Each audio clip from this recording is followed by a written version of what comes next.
There are two ways that you want to catch barramundi. One, obviously, is top water. Secondly, is a jerkbait. At the moment, places like Awoonga and Monduran, the barramundi are just going crazy in the timbered areas like this on jerkbaits. I'm just going to run through a quick technique on how I do it and the gear that I'm using. So the rod that I'm using is an NS Blackhole Amped 2. It's actually designed for barramundi. It's called the Barra C681. The rod's 6'8" in length, so that's pretty important. I like 6'8" so I can still get away with that downward stroke jerkbaiting. I don't sacrifice anything on my cast, but you go that 6'8", it's a bit shorter so you're not slapping the water on that downward stroke. The reel I'm running is a Quantum Smoke S3. This is the 7-3 to 1. The main reason I run the 7-3 is because when you're jerkbaiting, you never want to move the lure with your reel, but you also don't want to be winding a lot in between snaps, picking up your slack. So you run that high-speed reel, so as you're snapping, you're basically quarter turn or less each time just to pick up your slack when you run 7-3.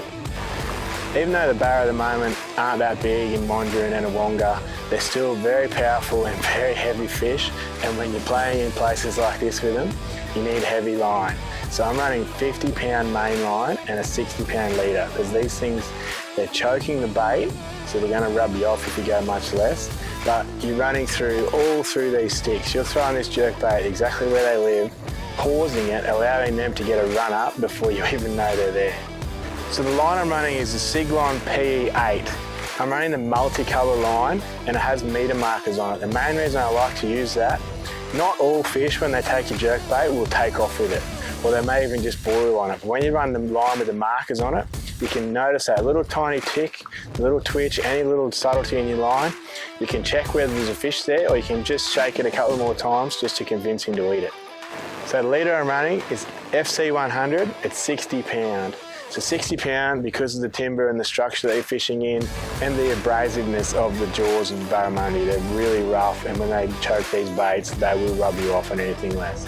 It's super hard fluorocarbon, very, very abrasion resistance, and get no marks or anything from any of this timber. So I always run an FG knot for any species, whether I'm talking brim all the way through to GT popping.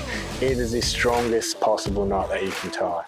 But not just that, it is super smooth when you're running through this sort of territory in the trees. These fish will wrap your whole lot of stuff through the timber. So you'll have your braid and your leader running through those trees. You don't want anything here that is going to get hung up. So the technique is relatively simple, but then at the same time it's not. It's a lot of sort of, I guess, hand coordination and timing. If you mess up that timing, it sort of becomes a little bit difficult to understand. I'll just show you how I do it and how it works for me. So cast where you want the lure. I then wind it down about 2 foot just to get the lure below the surface, and it also starts to sink with my line. Then all you want to do is just snap your rod. You're not trying to move the lure with the reel ever. All you're trying to do is you have your line tight straight down there, lift up and snap that slack. So realistically all you're doing is putting slack in that line and then hitting that slack line. When you're doing it right, you'll hear that slip, slip. You never ever want to pull the lure with your line. You definitely don't want to wind it with the reel. It's just important just to get those quick snaps.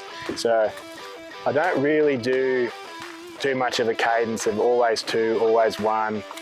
I mean, after a while when you're fishing for barramundi, you might not catch a fish for 2 hours, so you just get in a rhythm of whatever it is. So sometimes I do 2, sometimes I might do 3 quick runs, but subtle is better than rough. So if you can't manage the pattern very well, do it very subtly and start off with really small twitches, because the smaller your twitch and the smaller your movement, the longer it's staying in the strike zone, the longer it's staying where they want to eat it, and the more chance you've got of catching a fish.